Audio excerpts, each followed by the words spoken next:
Welcome back! Thanks for watching Six Blue Warriors this far. Today's topic, we are talking about utilizing Medicaid.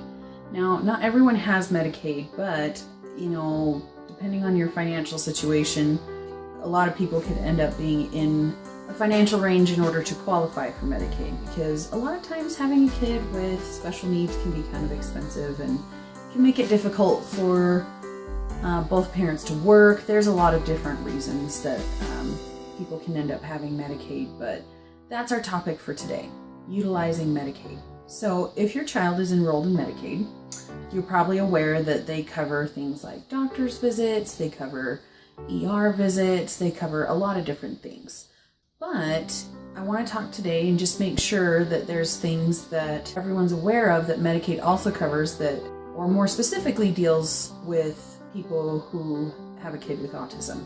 Things you might not think about that Medicaid will cover for you. So one thing you can do if you do have Medicaid is you can get the Medicaid Benefit booklet. You can go online and find it for whatever state you're in. When I've needed to look up information on Medicaid, I have just gone to Google and you type in whatever state you're in, Medicaid Benefit booklet. So for example, we live in Utah. So a lot of the resources and things that I'll be talking about are based out of the state of Utah. But I typed in Utah Medicaid Benefit booklet, and it was the second search option that I found on Google. And so it listed, all the different things that Medicaid covers. Like I was saying before, doctor's visits, ER visits, medications, durable medical equipment to some extent, not completely. It covers specialist visits, surgeries, all kinds of different things that Medicaid covers. But some things people might not realize that are pertinent to autism situations, one of them is speech therapy. Now, most of you, if you have school-age children, your kids are getting speech in school. But one thing to keep in mind with that is that speech lessons at school pertain specifically to what happens at the school. So when I take my kids to speech, we work a lot on social skills and things like that. Things you wouldn't necessarily associate with speech. But it has been extremely valuable for me to take my kids to speech therapy outside of the speech therapy that they're getting at school. Another thing that is covered under Medicaid is occupational therapy. And I'm going to do another video where we talk all about occupational therapy. Things that occupational therapy covers are things, they can assist you with sensory processing disorder problems, with feeding issues, like if you have a child that's a picky eater, which I'm sure none of you have that. I have two very picky eaters. Let's just say I end up having to make a lot of spaghetti, and we go through a lot of cheese in our house. Occupational therapy also works on things for fine motor skills like writing strokes, putting together puzzles, doing buttons up on clothes. They also work on gross motor skills, playing on different playground equipment safely, jumping, running, riding a bike, those kinds of things. Occupational therapy was a lot of fun for my kids, and they just gave me so many great ideas. I felt like every session that I walked away from, I just had so many light bulbs during every session. So that was a really cool service to be able to utilize. And it's not a long-term one. You kind of go in, you work through some certain things, and then you're like, okay, we're gonna deal with this now. But you can always go back if new issues arise. This is the big one. For those of you that have a child with autism and they have Medicaid, a lot of times potty training can be very difficult with our kids. Aiden was 6 before he got fully potty trained, and Gavin was close to 5 before he got fully potty trained. And diapers are expensive. I felt for a while like I was just changing assembly line diapers, because I was changing Aiden's diapers, and then I was changing Gavin's diapers, and then I was changing Liam's diapers. I had 3 kids in diapers all at the same time. So that adds up really fast. But Medicaid pays for something called Incontinent Supplies, which in older patients is, people who have a hard time with bladder control and, bowel movement control, those kinds of things. But if your child is at least 3 and not potty trained, they will pay for incontinent supplies for your child as well. And what that includes is Diapers! Ah! Doesn't every parent want free diapers? I know that I think it's pretty awesome because that is a big expense. And if you can have that paid for, then that is a huge chunk of your budget.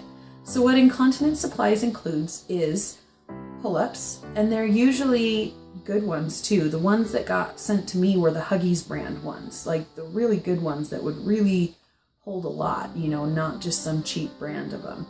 The other thing is they have these little plastic liners. They call them Chucks sometimes, but it's a plastic liner with a cotton top that you can put on like hospital beds or anything like that.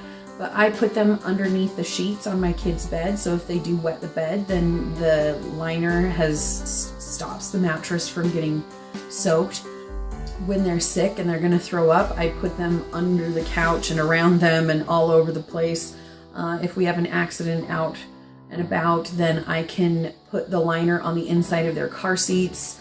I use them pretty much everywhere. You can use them for diaper changing pads, just dispose, you know, when I keep a couple in my diaper bag for when I go out, so I can put the liner down on the diaper changing table and change my kid's diaper, and then just put the diaper in, roll it all up, and throw it away.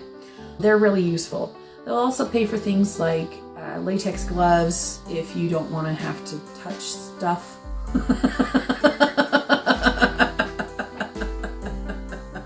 I'm sorry, it's really gross. But they will not pay for wipes. They won't pay for wipes, so you're still on the hook for that. But that is a really important thing that I know a lot of my friends and I have all found extremely useful, that when they've got Medicaid, you can get your diapers paid for. And one way you can do that, for example, at our pediatrician's office, it's a pretty big practice. I think they have 9 or 10 different pediatric providers. And so they actually have a care coordinator who specializes in helping the families that have kids with special needs, making sure that they have the referrals for everywhere that they need to go. That's how I actually found out about this in the first place, was the care coordinator at our pediatrician's office asked me about that. And I said, heck yes, I'd like free diapers. Thank you, please, when can I get them? But you do need to get a prescription from your doctor, and then you just place the order with Medicaid. The care coordinator at our pediatrician's office actually took care of that for us, so I don't know exactly the process, but I do know you need a prescription from your doctor and that it needs to come through their office. But I would definitely ask about that. And most pediatricians' office do have somebody who deals with the families with special needs children to make sure that they're getting what they need to, even if it's a smaller practice with only 1 or 2 providers. So I would try and follow up with that and see if there's anybody that can help you get your Medicaid order in. And then it's nice because once it is in, you just have to call and renew it just like you would a refill on a prescription once a month. And then they just got delivered straight to my door.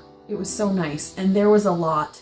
You know, it would have probably been enough pull-ups for my kids to probably have between 4 and 6 changes a day. And at this point they were a lot older, so we really weren't using quite that many, but then other times we go through a lot.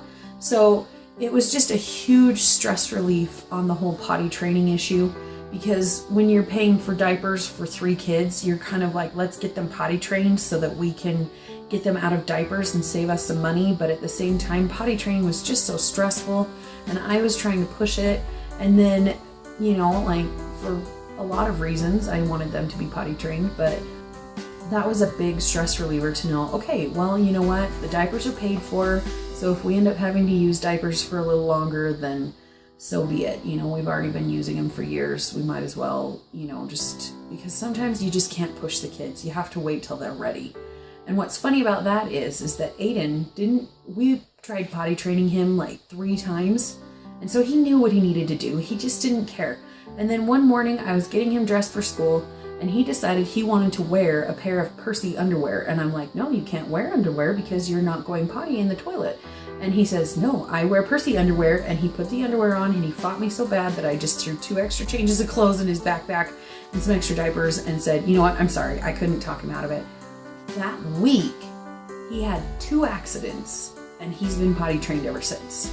So he decided he wanted to do it, and he did it. But I didn't have to stress about having to pay for his diapers. anymore until he decided he wanted to do it. That is a big deal that I know a lot of people really appreciate being able to utilize with their Medicaid, that they had no idea that they could get that paid for. So it doesn't matter, as long as your child is at least 3 years old, you can get them paid for. So it doesn't matter if they're 18 or if they're 3, like if they still utilize those, you can get that stuff paid for. Also, you can use Medicaid as a secondary insurance. You run your insurance that you get through your job or through your husband's job, or just whatever insurance that you were using before that you didn't have Medicaid. You can use Medicaid as a secondary so that they bill your primary insurance first, and that helps to get your deductible met, which helps to cover medical expenses for the rest of your family as well. Because all the services that your child is receiving through Medicaid, they go through your primary care insurance and then they bill Medicaid, which usually means you don't have any patient portion. There's nothing that you have to pay for out of pocket once you use Medicaid. But at the same time, if it's billing your primary insurance first, that's still going on there and it's working towards meeting your deductible. So that helps for getting medical expenses paid for the rest of your family. And Medicaid actually really likes it if you have your other insurance go first, because then it ends up costing them less money. And sometimes they actually have a partial premium reimbursement program. So say your family's premium for health insurance is $500 a month and you have 5 people in your family. So approximately, if you have one child with autism, that child's portion of the family premium would be about $100 a month. So Medicaid will reimburse you that $100 a month because it saves them money by going through your other insurance. So that's one thing to keep in mind when turning in your insurance for getting services for your child. I know that there's been times where our 2 boys with autism have met our deductible for us. Those are just the tips that I've learned about utilizing Medicaid if you've got it. I'm planning on doing another video where we talk about how to apply for Medicaid, what do you have to do to qualify for it. But if you've already got Medicaid, then that is some tips that I've learned about utilizing Medicaid more effectively to benefit you and your child and your family. So I hope you found this video helpful. And if you have any questions, please feel free to leave a comment down in the comment section and I'll try and get back to you as quick as I can. I'm happy to answer any questions that anybody's got, and I'll try my best to get answers for you. I may not have all the answers, but I usually know somebody who does. That's how I work.